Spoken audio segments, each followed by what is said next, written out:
Alright, everybody, we're back. Wiretap episode 3. Sounds looking good. Oh, I actually have a timer now, too. So I can see, where I'm at, where I'm getting to on time. Hold on. I think we're a little more centered there. But anyway, how's it going, guys? This is like the most put together one I've done so far. Like, I have my timer here. I have stuff prepared. Like, I have a whole list of things to talk about that have been on my mind. I have something else here I want to bring up at the top of the show. I guess first off, I'll get into this. This past week, my roommate and one of my best friends, Seth, I forget the story of how he got this. I think he was going through his grandpa's old stuff, and his grandpa had like a photo that he took of Elvis at a concert. That's crazy, right? I feel like it's a piece of history. Here it is. Maybe I can insert like the actual scan photo. It's old, so it's all like brown and washed out, but I put it on my scanner and I used like a image restoration thing, and it actually came out pretty good, restoring the image. But yeah, dude, Elvis, it's like the light from actual Elvis. I'm not sure how this type of photography works. Kind of doubt that this is the actual page that the light from Elvis hit. I feel like this was printed out from something. Like maybe there was film and then that film was put onto this, however they did it back then. I don't know, because I know there are forms of photography where it will actually be this big and like in the back of the camera, and you'll take it and it'll go right onto the paper, but I don't think that's how this was done. But anyway, I don't know anything about it, but it's still cool. This is a fan photo of Elvis. So sick. I was so shocked that he gave it to me because there was only 2 photos of that night, and he kept one of them and he gave the other one to me for helping him out with some school stuff. So I was like, so sick. But anyway, I think the main reason he gave it to me is because I've been on such an Elvis kick lately. Not even really like into Elvis music or Elvis's music as a whole. I've just really been liking one Elvis song lately. If I Can Dream. The performance of If I Can Dream, I think it is a very famous performance. I don't know that much about Elvis, but the new shitty movie that just came out about Elvis, they like recreated this scene of him performing this song, and that's what makes me think it's famous, like a famous performance. But oh, it is so good and I can't stop listening to it. It doesn't even sound like an Elvis song. Maybe that's why I like it, because I don't really like Elvis that much, honestly. But this song and this performance, it's so good, and just how into it he gets, and oh, so good. Check it out if you haven't heard of it. A lot of people that I've asked haven't heard of it, so it's like, that's what makes me think maybe it isn't actually a famous performance, but I don't know. Maybe I just don't know a lot of Elvis fans. Who knows? But one reason I really like it, and this gets into like some music stuff, or like some music that I like, I guess, or like why I like certain music. The lyrical content is like sad.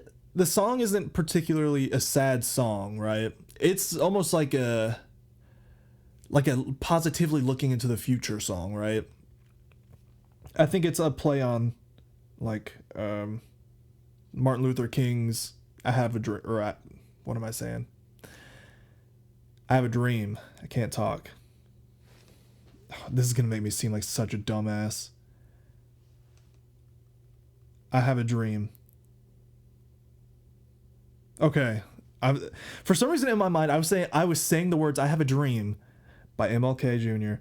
and I was thinking that just doesn't sound right. I don't know why, but okay, that's what it's called. I just looked it up. But anyway, I think it is like coinciding with that, or like pushing that same message. Maybe it's like a shout out to that speech or whatever. It certainly seems like it. I don't know the history of the song, but that's kind of what I've gathered from the lyrics. But it's just so good. Let me just read some of them to you here. So it starts off saying, "There must be lights burning brighter somewhere. Got to be birds flying higher in a sky more blue." Oh man, it's just something about it is like, the grass must be greener on the other side. Something about that. It tells a whole story in itself, you know? Like the assumptions you can make off of just these couple of lines, and the way he's singing it too. There must be peace and understanding sometime. Oh, man. He says, like, "Why won't my dreams come true? All my brothers walk hand in hand." That's kind of what made me think it's like I have a dream MLK Jr. thing. But I mean, who knows? That could mean anything, right? But just based on the time period. But I don't know. I might just be so stupid right now about this, but so good. So good. Such a good song. Please listen to it if you haven't heard it yet. Specifically that performance. Let me look up what am I saying? Okay, it's the 68 comeback special. That's specifically what it is. There's like red lights behind him that spell out Elvis. So that's super cool. I've been on such a kick of that song lately. But beyond that, another kick I've been on that I want to get into that kind of coincides with that same lyrical, it's like there's a sadness to it, but it's like I'm not that big on just flat out sad songs, right? But there is a beauty to having like a sad lyric and then like happy song, right? And that is almost not even true to what I'm saying, because that Elvis song is not really a happy song per se, but I don't know. Maybe I do just like sad songs, I guess. I don't know. But this song, I've listened to it like over 100 times today. It has to have been like over 100 times today. It's called, let me double check. "Someone Get the Grill Out of the Rain." Okay. It's almost comical at first hearing that. I know the first time I read that title, I went, what the fuck? Right? What? This has got to be like a joke song, right? But you listen to it and it's got this like soul-y feeling, and the singer, I don't think he is Southern or anything, but he sings with like a thick like Southern, almost comical. Like the beginning of the song goes, "Someone get the grill out of the rain," and oh god, everything in it points to it like it's supposed to be funny, and who knows, maybe it is supposed to be funny, I don't know, but it doesn't evoke that feeling in me any longer. It did for 0.5 seconds the first time I listened to it, but when I heard it and heard the rest, I went like, I feel I could be making this all up, but I feel like there is so much more beneath this. And I don't know. It's a short song. It's super short. It might just be a couple minutes. Let me see. Actually, let me see exactly how long it is. So it's 1 minute and 13 seconds. Okay. Here's the lyrics. Someone get the grill out of the rain. Thought you could drink it off. Now you're drowning in your pain. That is the whole first verse. That's it. And it's like kind of a slow burn song. So it's like, it's not like fast paced or anything. It takes them a while to get just through those lines, but still, it does like the chorusy part here. So it says, it'd be such a bust if that grill should rust. Precious memories are the ones that suck, just can't get enough. Someone get the grill out of the rain. Okay. I'm getting literal chills just reading that right now. And okay, maybe even that still sounds funny, and you might just have to like actually listen to the song. And who knows, you might even listen to the song and not even get the same feeling that I get when I listen to it. That's the beauty of music, right? But what it tells me, right, is so, okay, the specific line that gives me the most chills every time is precious memories are the ones that suck, just can't get enough, right? And I think that taps into, I'm a super nostalgic guy to a fault. I feel like I look more than I should on the past and how like there were better times in the past or whatever when I could just make better memories in the future. But I picture this grill in the rain, and it's just like the grill. Let's just get this out of the way. It symbolizes something else, right? I picture the guy who wrote this song. Let me just say his name, MJ Linderman. I actually haven't heard of him until like super recently, but MJ Linderman, I don't know. But I picture like he was at home. It was a rainy day, and then like he might be at his parents' house or something, and this grill that they use to like grill on the weekends or something, it's kind of been abandoned now because maybe he's like moved out and gone to college, or has just, I don't know, they just don't do that anymore. Like the family has fallen apart to some extent, right?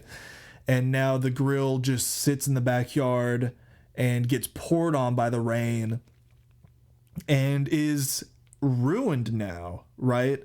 And it's almost symbolizing some other deeper issue within the family, like these precious memories, they suck now because they're gone, right? Like something has happened. The grill has been abandoned. The grill symbolizing these great memories, these fun, happy times. They're gone now. They're being destroyed in the rain. And he's saying, this sounds so pretentious and stupid. This is like in art classes when there will be like the most basic shit of like an oil painting, and the teacher's like, all right, now tell me what this means. And it's just like a red circle. And the class is just sitting there and they're like, clearly this, okay, since you guys don't want to analyze this red circle is a symbolization of the hardships that they were going through at that time. And it's like, shut the fuck up of this overanalyzation. I feel like I'm doing that right now. But this is just this is just my opinion, I guess. I don't know anything about the backstory of the song, but anyway, I guess it's like just the thought. I attach a lot of memories to objects, right? So I'll get attached to the most random of objects because of the memories it brings to me, right? And I picture that he does that too with this grill. And it's just being destroyed. I mean, like what I've already said, he's just being destroyed and rusted in the rain, never to be used again. And it hurts to see because it's those precious memories are attached to that grill.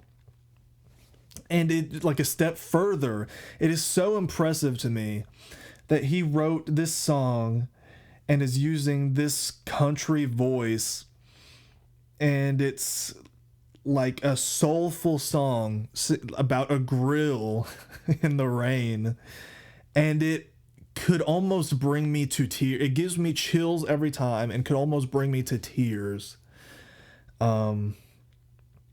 That is impressive in itself. And beyond that, I looked up the guitar chords because I wanted to play it, and it's like only 3 chords, and it's like, well, okay, maybe like 4 chords, but the most of the song is just 3. He just throws one in there to change it up for the chorus. But anyway, it's like 3 of the most basic chords ever, and I'm just like, so many people say that many of the greatest songs ever written are just like the most basic of songs, you know? And it's like maybe that's true. Maybe there's something to just keeping things as basic as possible. I think that really like shows your true talent when you could just make something so impactful out of the just bare minimum basics. Or maybe it's to say something about lyrics, right? A lot of times, and I still think this, that like lyrics don't necessarily matter, right? There are so many good songs out there where the lyrics just mean nothing and they're borderline just gibberish, but they are legendary songs, right? And I believe that to an extent. Like, my main focus is on melody, okay? Like, I care about like a catchy little melody that will get stuck in your mind. That is my biggest thing, right?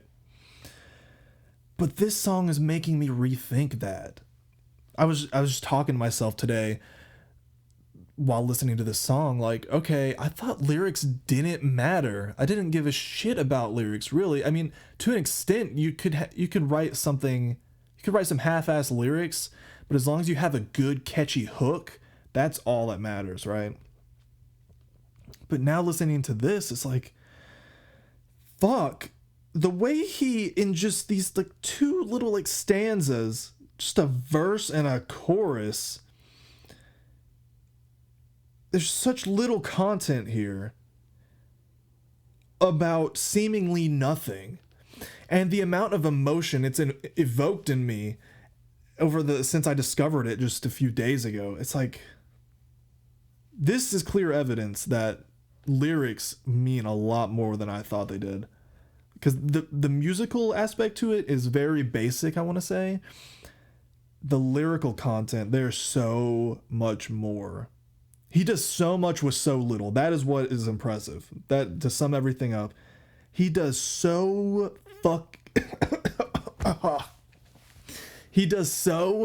I'm getting so wound up here. He does so much with so little that it's impressive. That's something I don't think I could ever do. Oh God. But yeah, that's just a little update for you guys on what I've been going crazy about lately. Those 2 songs. And we'll get back to more on that later. There's something I want to do at the end of every podcast now. I'll just get into it. Rhett and Link do this on their podcast, Ear Biscuits.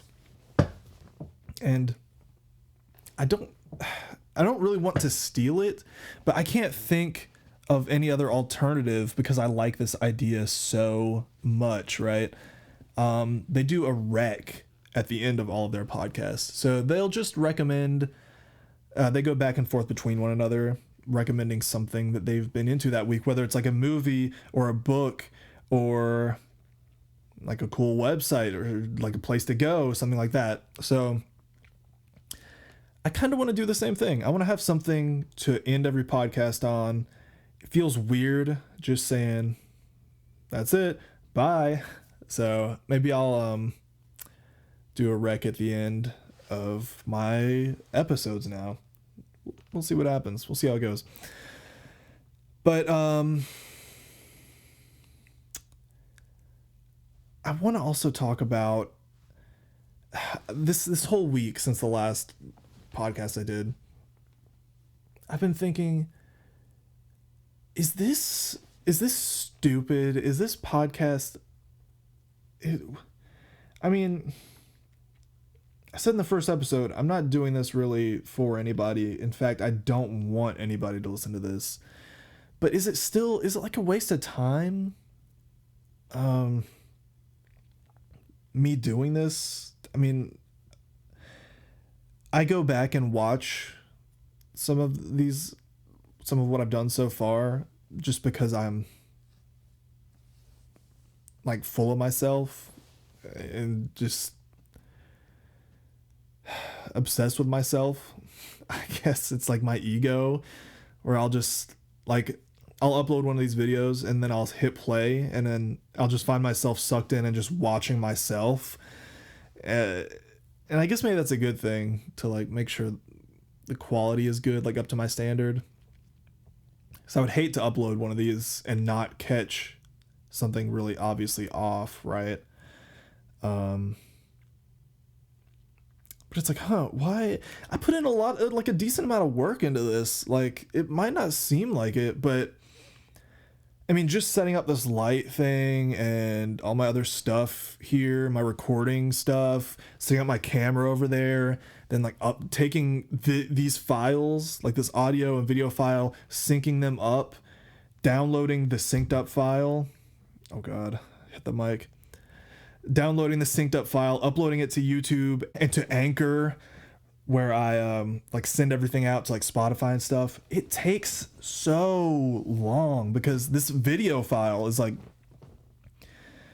this video. I don't even know what quality I'm filming this at, if I'm being honest. I think it's not 4K. I don't have a 4K camera, and I think it's better than 1080,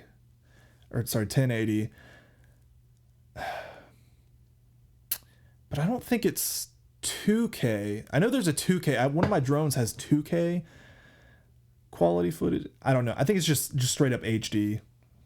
I don't know. But anyway, this long of a video is such a big file, and like moving that from anywhere takes so long. Like uploading it takes forever, even when I have a wired connection going in my computer. So it's like, I'm putting in all this work for what? I guess I don't know what the end result of this, what I want that to be, but I do think I want a long-lasting video documentation of like some kind of long-form media of me just talking about what's been going on, right? So anyway, I think that's kind of the conclusion I've come to over the past week, is like, it feels pointless that I'm doing this, kind of, and I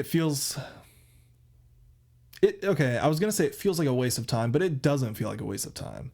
And I think that's because I see value in creating something like this, right? So as long as I see the value there, then this will keep going on. That's kind of the conclusion I came to. Anyway, I guess I also want to give like a music update. I know in the last episode I talked about, okay, I'm going to post on TikTok and try and build my music stuff, right? So the last episode, I was on a high. I was on such a high from that concert, and now I've kind of come back down. I've been like, I still want to do more music stuff, right? But I'm now like, coming back to reality of probably will never happen. Yeah, giving up on my dream more essentially. I think I don't know. I don't even know what I'm trying to say, dude. It's like I found on Reddit recently some ways that people have like suggested to like build an audience. I heard a quote recently that was like, there's this guy talking about his band and how it's really defeating to be in the music business because you're like trying to force your music into a market where there is a immense oversaturation of music being generated constantly for a limited amount of listening or like attention listening time. Does that make sense? Like there's a very limited amount of time that people will give to listening to you, right? So there's this huge pool of music being generated every day and just like a limited tiny amount of time where people are actually listening from that pool of music. So you're trying to get your music into these people's ears and you're like fighting for that attention, right? And that really put into perspective for me, like, okay, why would I give a fuck? Like if I'm having to fight for people's attention, it's like, do I want it? The best is going to float to the top, right? No matter what. Is that even true to say? Who knows? If I'm not the best, so be it. I'm just doing it because I like it. But I still want to give it a try. Let me just say that. From last week, I'm not like totally giving up. I guess to sum all this up, I'm so scatterbrained right now because I guess I don't even know what I'm thinking. I'm literally processing it right now. But to sum it all up, I'm still trying. I'm just not as like obsessively passionate about it as I was last week. So haven't posted any TikToks. I do want to post some TikToks on my songs because I've just been on Reddit and I've seen some people like mention things. I found a new subreddit recently that was We Are the Music Makers. Okay, and I think it's just people who make music. I don't know. There's a ton of people in it. It's a super generic subreddit, right? But let me go to my saved post here because there's several posts that I saved that just made me think, okay, this feels promising. Okay. The title of this is I got 10,000 monthly listeners in under 3 months with no label, team, or money. Here's what I learned. I went, holy shit. This is like literally exactly what I need. Okay.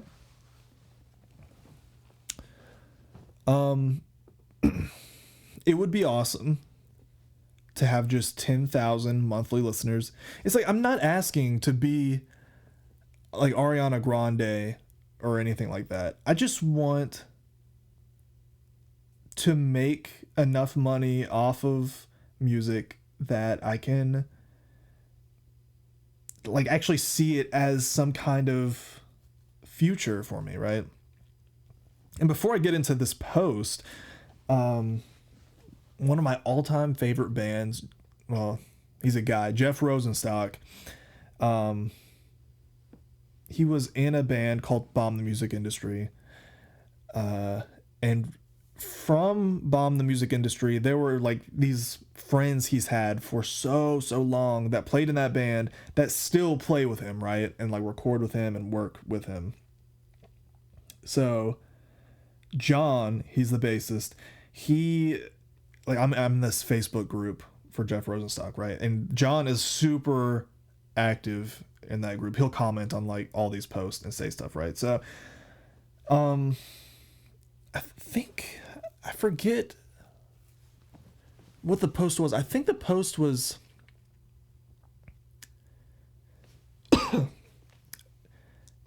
I don't even, okay, the post is irrelevant. What John was saying, John was in the comments saying something about I think it might have been John's post actually, talking about don't get your hopes up if you're trying to be a musician, right? It's always good to be a musician as one job and have another like more stable job. That's like how you're going to be the most successful, okay? And that was really good for me to hear, because for the longest time I've been thinking this dude probably just plays with Jeff Rosenstock and lives off that money because they're touring all the time, it seems like. But learning that, oh no, he has this other job, that opened my eyes a lot. And it made me realize that maybe I'm approaching this all wrong. Maybe my goal is to like live off my music. Maybe that is a lot harder and riskier than I think it is. Okay. Maybe my end goal should really just be get a job that will let me go on tour and build up my music career so that I can actually go on tour and make money. And it's like a 2 jobs kind of thing. And I'm like working so I can tour, so I can go back to work, so I can tour. And you know, that would be the dream, I feel like. So maybe that's a new goal, is to like not see my end result as like getting to quit my job and just go on the road all the time, but having a job and getting to go on the road, alternating. Okay. Anyway, that was just a notable post I saw earlier this week. To get to this post, I got 10,000 monthly listeners in under 3 months with no label, team, or money. Here's what I learned. I've already read over all this, and I'm gonna be honest, it wasn't that helpful. But we'll get into it. Number 1, hold your music to a professional standard and keep trying to improve. It's like, I feel like that is just so common sense. If you actually like music, then you're always just by default trying to improve. Like, I feel like as an artist, you're always trying to one up yourself, like the last thing you did. So yeah, that one kind of just goes without saying for me. He says, you want to ask yourself, do I see this being played on the radio? I don't think that's a good example, honestly, because unless you're doing conventional, like popular music, you can't really ask, do you see this being played on the radio? I think the question should have been added that you would ask yourself is like, is this of the same quality that you hear on the radio? Right? Because that is one thing I ask myself. I will often listen to songs that I think are really good and have been on the radio, and I will try to mimic the mix of them, like the mix and quality. You know, with this mic and the softwares I use, I think I get pretty good quality, right? But the mix is a whole other side to that coin, right? So like if the drums or like the bass is too loud, it can make it just sound like total shit. You need to make sure everything is in a way so that you can hear it all, I don't know if I want to say equally, but like the level of volume of each of the instruments has to be in a certain way for it to sound good, okay? And that's like a whole other topic in itself. I think that's what he's getting at here. Is like, just make sure quality wise it sounds good. Like quality and mix, make sure it's good, okay? Thanks, dude. I currently do that, I feel like. Let's move on to number 2. Network with others. You remember in the first episode of this podcast, I was saying that is such a cliche thing that people say to people like me. Like, oh yeah, okay, that's how you like get a band and grow, is you gotta like get in the scene and get connected with others. Dude, how do I do that? It's so easy to just say, yeah, network with others. That's so easy to do. No, dude, how do I network with others? I don't know how to do it. Get out and meet people. How do I do that? You know, it's like, I don't know. Okay, maybe I'm just like analyzing it too deeply, or maybe I'm just so awkward of a person that it's crazy that people would even say this, but I don't know. He gives a brief description of each of these titles. So he says, I see a lot of people making amazing music, but just keeping to themselves in their own little bubble. Kind of me, right? There's nothing wrong with that, but if you're trying to grow your listeners, you're honestly missing a huge opportunity. Networking allows you to reach so many people who would enjoy your music. It helps you to get into playlists. It helps you to get to more fans, and just helps with exposure in general. Side note, never pay for promotional service or to get more listeners. Okay. He's using networking as such, like, yeah, all you gotta do, just like 1 hour out of the day, go outside and network. You know, what does that fucking mean? Just find some random dude on the street and go, hey, you want to network? It does not make any sense to me.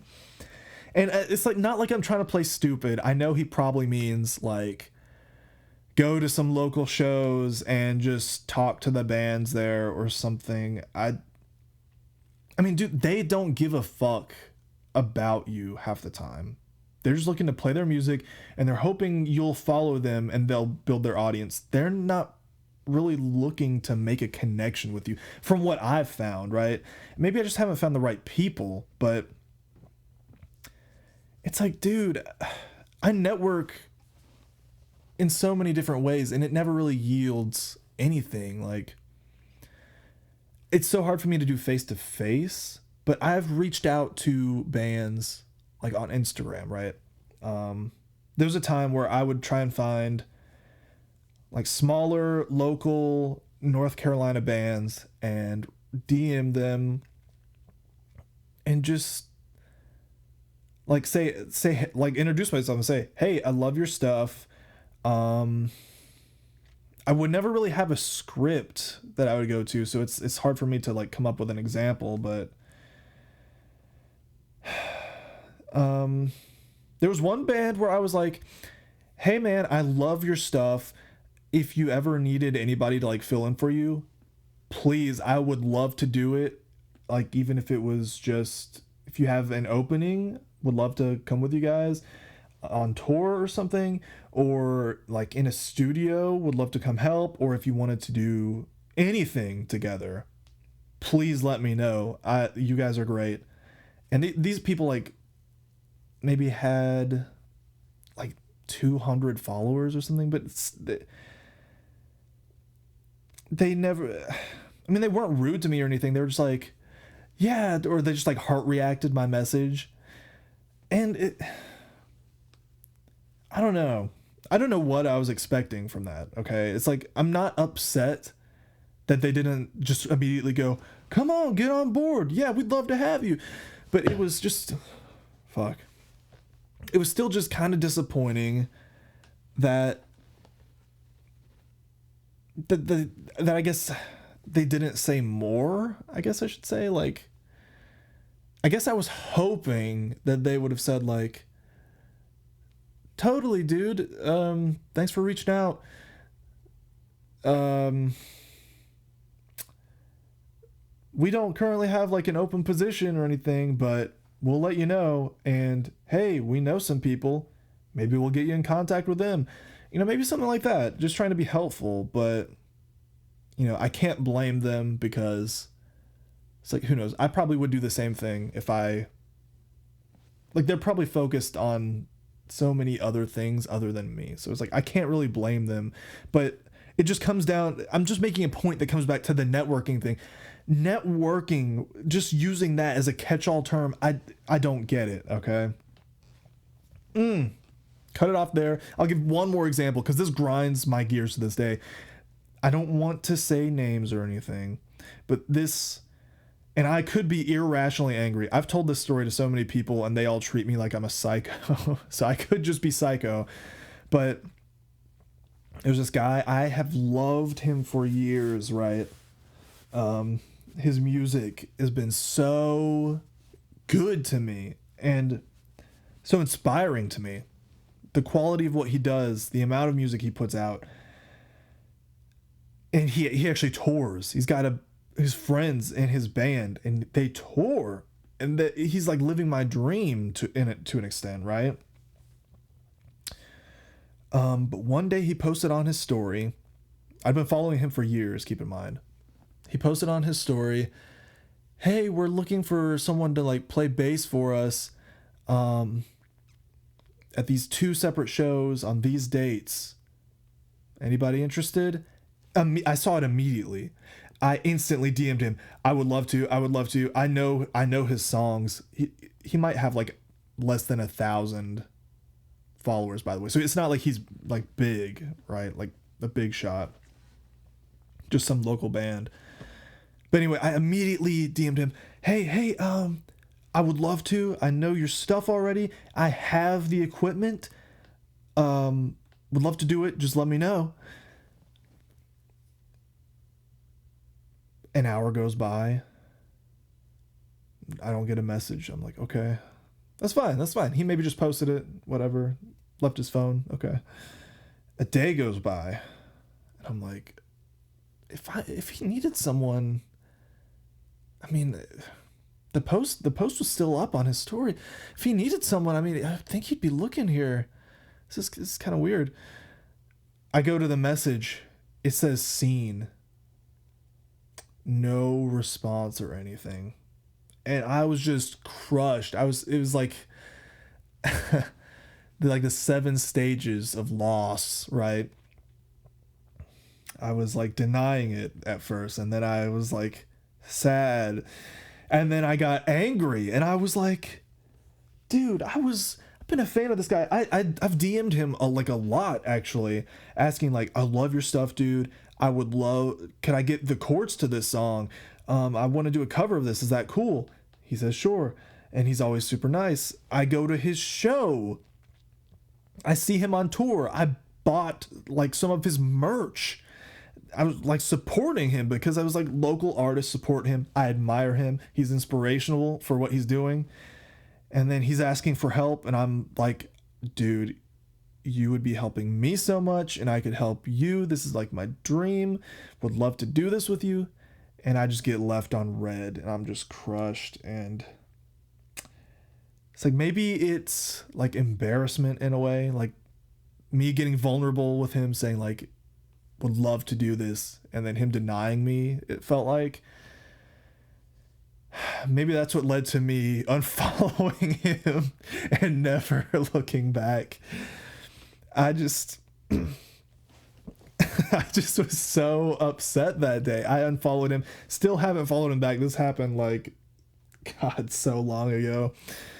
But I was just so sad and angry, just upset with him. I don't listen to his music anymore.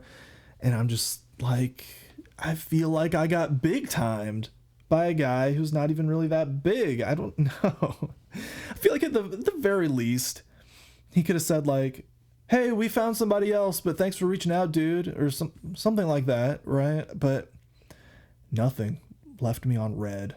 And maybe he forgot.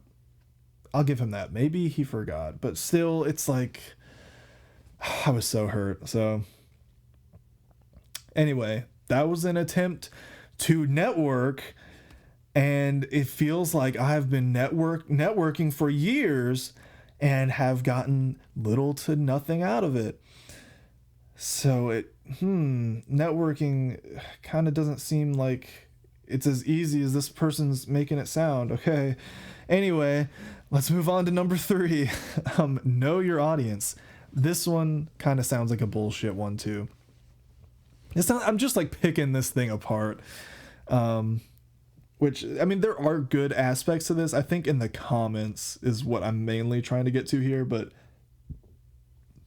I'm mainly going to just go through the main post at first. Okay, so know your audience. You could be the most amazing classical composer in the world, but if you're sharing your music with Gen Z or Alpha, no one will care. Find your audience and go back to point 2. Networking helps with this too. Shut the fuck up. It's like, okay, I get it. You know, nepotism runs the world. You knowing somebody is what gets you to any position, okay? And networking is important. I'm not trying to discount that. But just saying it like this guy is, like, it feels like he's just saying, oh, to be successful, just network. That's all you got to do. It's super easy, actually. You network, you'll get famous. It's not that simple, dude. He should have... Okay, bullet number 2, network with others, should be a list of ways you can network with others versus saying how networking could help you, right? And that's what's pissing me off the most about this. And know your audience. Sure. I mean, if you're a person who's not getting like 10,000 monthly listeners, you don't have an audience. So how you can't know your audience? It doesn't make fucking sense what this guy's saying. Next point, number 4, accept this fact. No one cares until everyone does. Okay, I think this is the main reason why I saved this. This is something that I've thought for so long, but he actually said it quite concisely. Well, I mean, that's a common saying, but I guess him bringing it up is really a good point. This is what really caught my eye. So, no one cares until everyone does. That is what that is what's gotten me to do anything, right? Everybody's got to start somewhere. Jimi Hendrix, he started at the same place as me. Kurt Cobain started at the same place as me. Flea started at the same place from me. Everybody that I admire, every great musician has all started at the same spot with zero knowledge, right? So, well, zero knowledge and like zero fan base. They started from the bottom. So, what made them start, right? If they didn't know, anyone would care. Oh, it was just the passion of the music, the passion of doing what they loved, and then that's what attracted people, right? Nobody cared about any of these people until everybody did, right? So that's what has driven me, is like, it feels defeating at times. Like, I've kind of talked about this already, like making this for nobody. It's like I'm putting in all this effort for no audience, and I'm not even, like, I'm gonna look back on it someday, but I mean, not for a while, I feel like. So it's like, why am I doing this? Oh yeah, that's right. I have to like go through this time where I feel insane, like I'm just putting this out there. I might as well just be deleting all these files, because when I dump it out there onto the internet, it's basically gone forever anyway. Like, it's just washed out with all the other YouTube content or podcast content that buries it. But that's a point that I feel like not a lot of people actually understand, right? I said that so weird. Understand. Um, like people will make like one song, and when no one gives a shit about it, they get really discouraged, right? It's like I'll put out something every year, and it is nice. Some years like a lot more people will listen than other years, but you know, at the end of the day, I'm not really anticipating anyone to listen. Um if I wanted them to listen, I would like send it directly to them, like one of my friends or family, and I'd say, let me know what you think about this. I genuinely just want to know. And I think they would give me like genuine feedback and like actually listen to it. But um God, what was it? Oh yeah. Oh, at the end of the day, nobody gives a fuck about my music, right? So that's something I had to come to terms with a long time ago. Is like I made my first album, Candy Coated Melancholy, in 2015, and I put it out, and I thought, this is it. It was like the hardest I'd ever worked on anything, and I was like, okay, I'm gonna put this out, and so many people are gonna listen to it, and like it's just gonna snowball, and this is gonna make my career, like this is gonna take off for me. And then I put it out, and a lot of people listened to it, but then a week later it was getting 0 listens again. So I was like, huh, people probably listened to this once and then they never came back to it. And that was really, really disappointing. I didn't really make music for a long time after that. I went so hard making Candy Coated Melancholy that for like actual years afterwards, I didn't do any kind of music. I think I didn't even touch my guitar for like months and months and months and months. So during that time, I realized, okay, nobody's gonna care about this, but if I get somebody to care about this, I want them to have a backlog of stuff that they can go through and enjoy. So it's like I can't bank on one day just writing a masterpiece and then somebody just listening to that over and over and then having nothing to go back and listen to. I need to just keep writing stuff with no audience for every year, churning stuff out so that maybe when something does hit, there will be a big backlog of things that people can go through. It's like YouTube channels that I enjoy. I love discovering a channel and then finding all of this content to go through, right? I'm trying to replicate that in a way, I guess. But at the end of the day, if nobody gives a fuck, if one of my songs doesn't pop off, I think me being old, looking back on a life of creating like all of this music and the different eras of music that I go through throughout time and the stories that I tell, that will be satisfying enough, you know. That will just be cool enough for me. Let's see. Number 5. Oh, give me a break. Know your music theory. Bro. What? Okay, this one I was just like, shut up. I kind of get what he's saying in the description here. It's like it's almost like he's not talking to people who are already musicians in a Reddit called "We Are the Music Makers."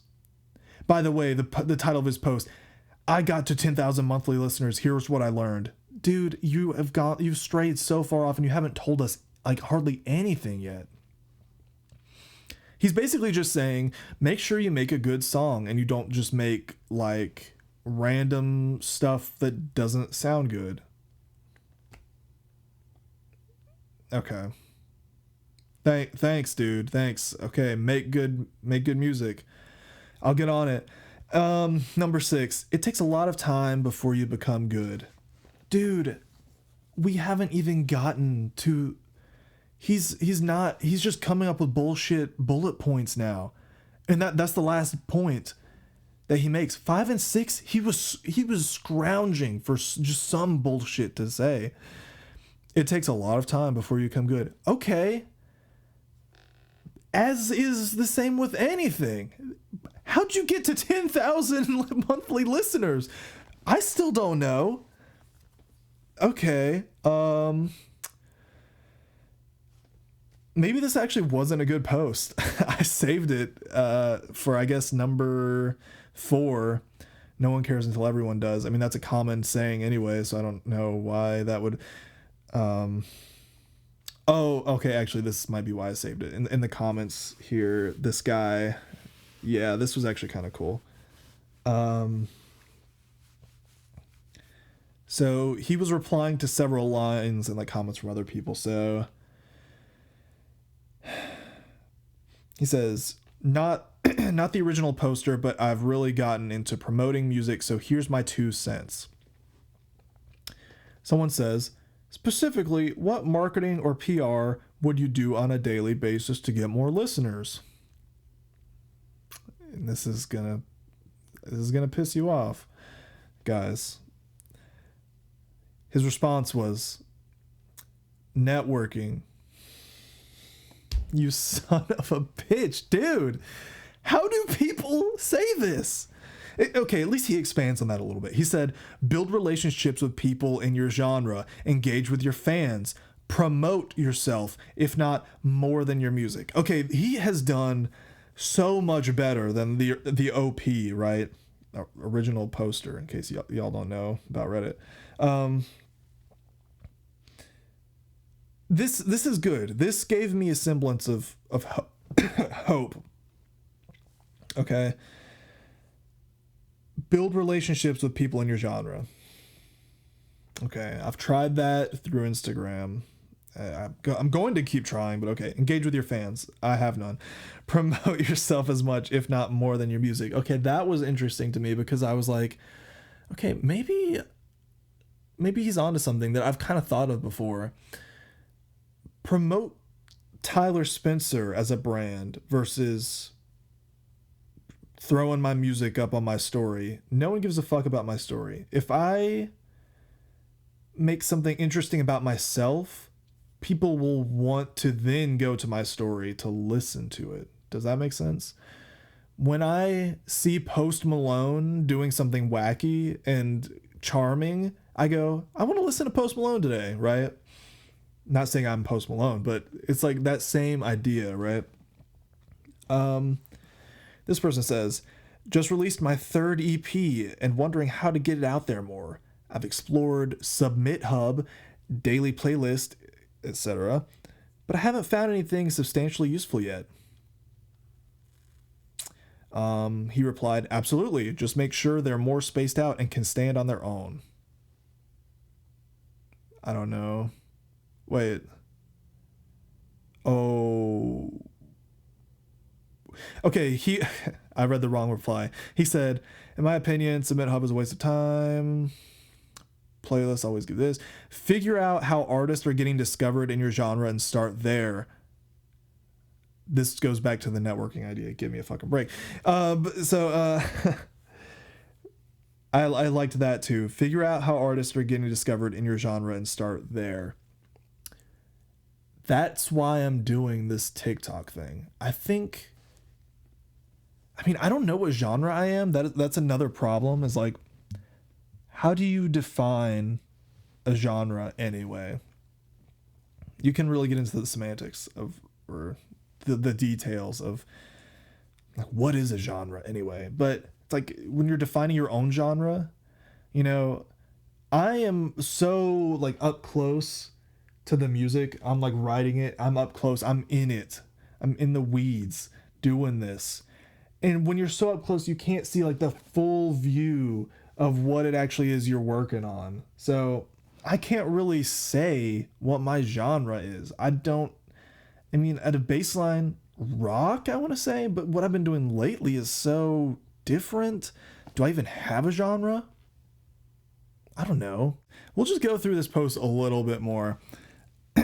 And then we will actually end this because I don't want it to be too long, over an hour. But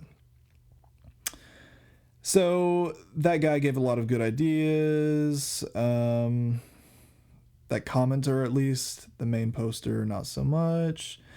Someone replied to him, "Man, this is my biggest downfall with my music. I literally suck at promoting it.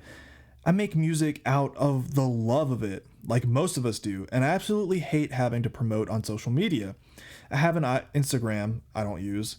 I've only put my songs like twice here on Reddit. I find it exhausting and like it takes the fun out of music for me. All I want to do is experiment with music and make music I enjoy. Tips for someone like me? Also, I'm not looking to blow up or make my living off my music. Duh, that would be nice. But it would be cool for more people to listen and vibe out with me."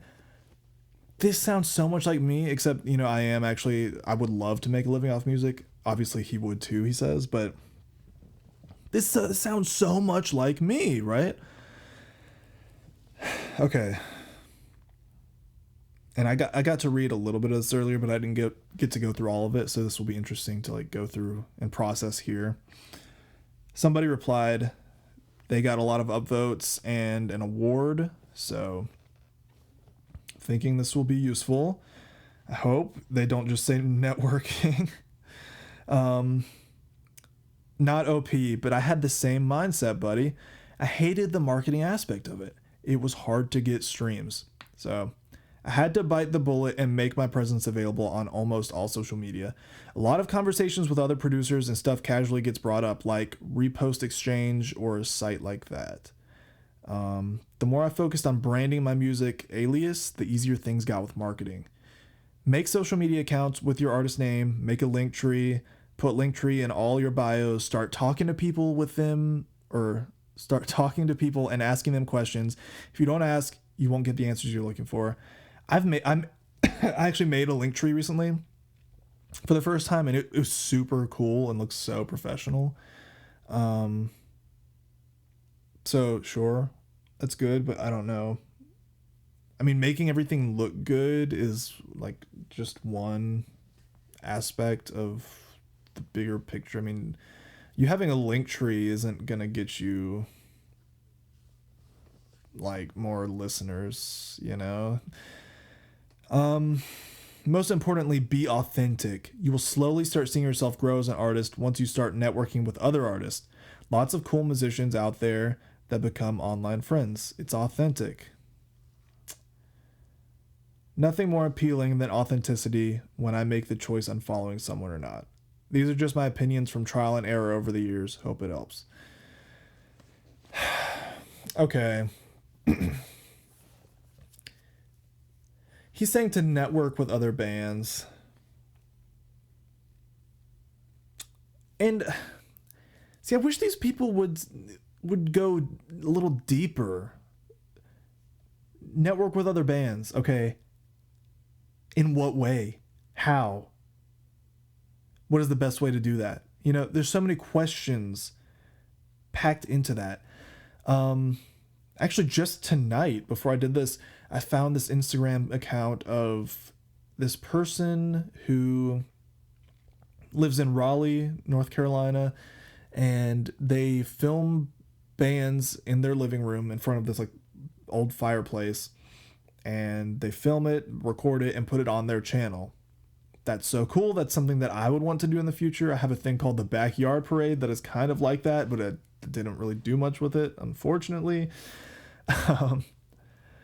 It was just kind of an idea, but I DM'd these people and I said, hey, and let's see if they've responded yet. I said, hey, I love your channel. I just found it through a friend.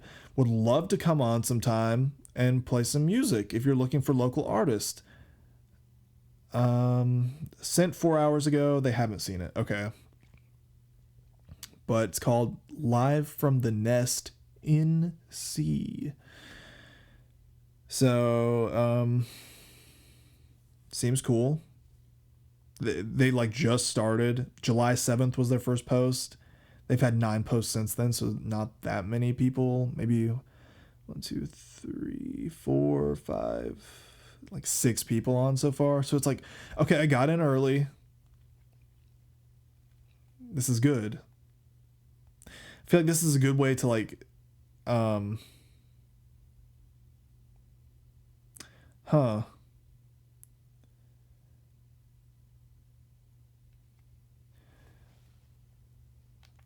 Sorry about that. Oh God. Instagram's social media is so bad for me. God, what was I even saying? Oh yeah, okay, so maybe it would be a good way to get views. I've tried before in the past. There are these like big YouTube accounts that will like have bands come and play a song for them, and then they'll post it, and they'll like post stuff every day from these bands just in the middle of nowhere. And it's like if they did a good performance, usually it'll get a lot of views, and then you could gain an audience that way. I've reached out to so many accounts like that. I haven't been on a single one. I haven't even gotten to like the second stage with a single one. It's always been, well, like, we'll let you know when we're in the area. They're never coming to this area. Or just a flat out like, nope, sorry, can't have you on. And I'm just like, okay.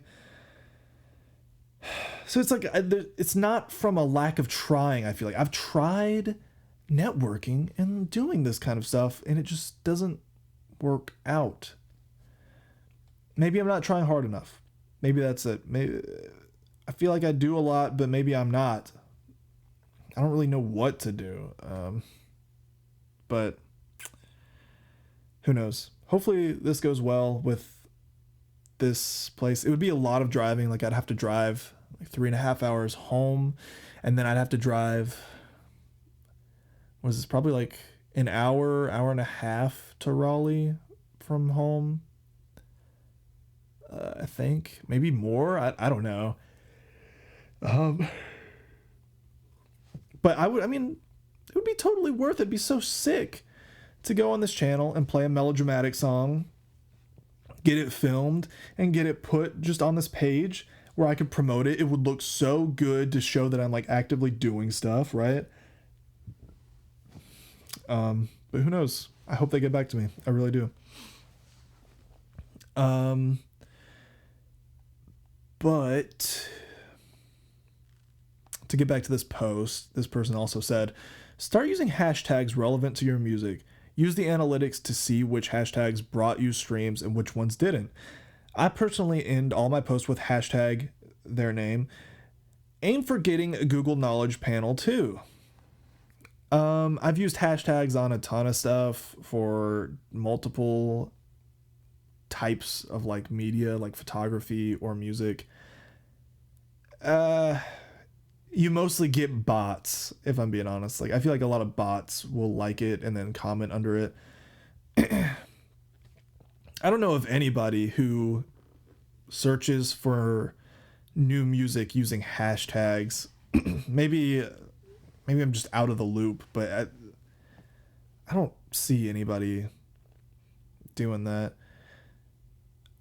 I mean, maybe someone would do like hashtag the Strokes to like find the Strokes videos, and then maybe they would stumble upon your video of your music, and then that's such a like a lucky encounter that it almost, I don't know. I feel like the rarity of that happening is not worth you doing hashtags on every single post. Like, who's to say that they would even stick around after hearing your music on the off chance that they stumble upon your video and listen? You know? An idea I got recently actually was to perform like covers and my own songs, one on TikTok Live. So I was going through a book. I have this thick notebook of it's every single song I've ever written. It's the lyrics, and then I have the chords at the bottom of it, right? I just wanted a place for every song I've ever had just to live. And I was going through that today, and I was laughing at how bad the earlier stuff was, and you could see me, or what I think is me getting better, right? So I was thinking it would be interesting for me to go on TikTok live or something. Who knows if anyone else would think this is interesting, but I just like will play live going through this book of songs, right? Who knows if people would find that interesting?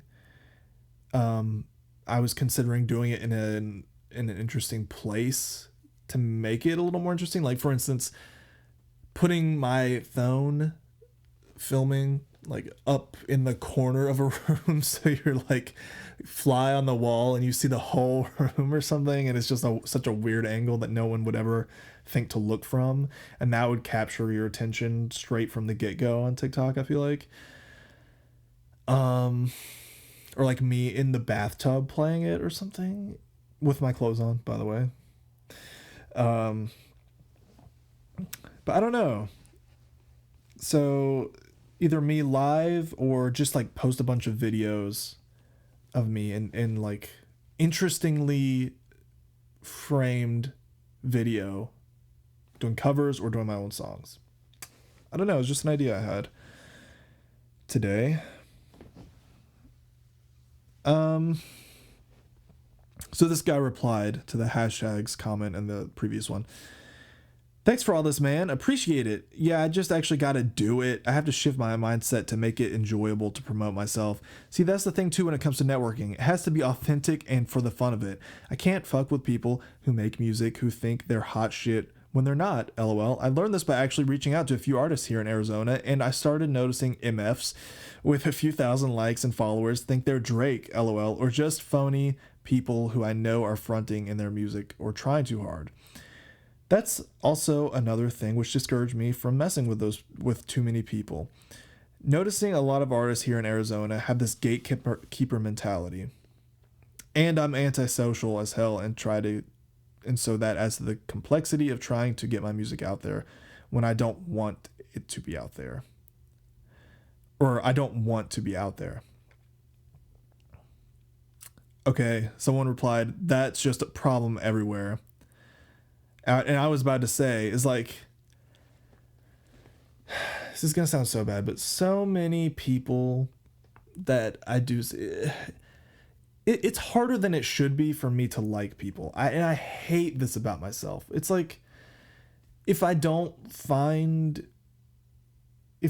aren't on the same wavelength, I just can't fake it. I can't fake it and make it happen. Like, if we don't mesh, we just don't mesh, and I can't fake it. I will not like smile to your face and pretend to be happy you're around. I just can't do that for whatever reason. So and that's the problem with finding people to work with, is like, if I didn't like someone and we were like, and they wanted to like be my bassist or something, I wouldn't be able to let them do it. I don't know what it is. I just physically couldn't do it. I can't put on this fake smile or fake interest. And it's so hard to find sane people, I feel like. Like, when you start working with people, there are so many people that are just crazy, will make assumptions about so many things, and just get so, like, they will try to fight you over crazy stuff. And I just don't want to deal with that, you know? Like, a lot of people out there are like that. It is rare to find someone who is just relaxed, reasonable, and polite, I guess. I don't know. So yeah, that's another reason I don't really, it's just hard for me to get into that kind of thing. But anyway, I'm going to bring this to a close. We've been going on for a good while now. Back to what I was saying before. Elvis, If I Can Dream, 1968 comeback special. And also Someone get that grill out of the rain. Listen to it, please. Please listen to both of those. Let me know what you think in the comments down below. We'll be back next Sunday. As you can see, I got a routine thing going on. Every episode drops Sunday at 8 a.m. Getting ready for Halloween. Maybe that could be a topic for next week. I'll think on that. I'll see you guys next time. This has been Wiretap. What's the thing I do every time? Wiretap forever.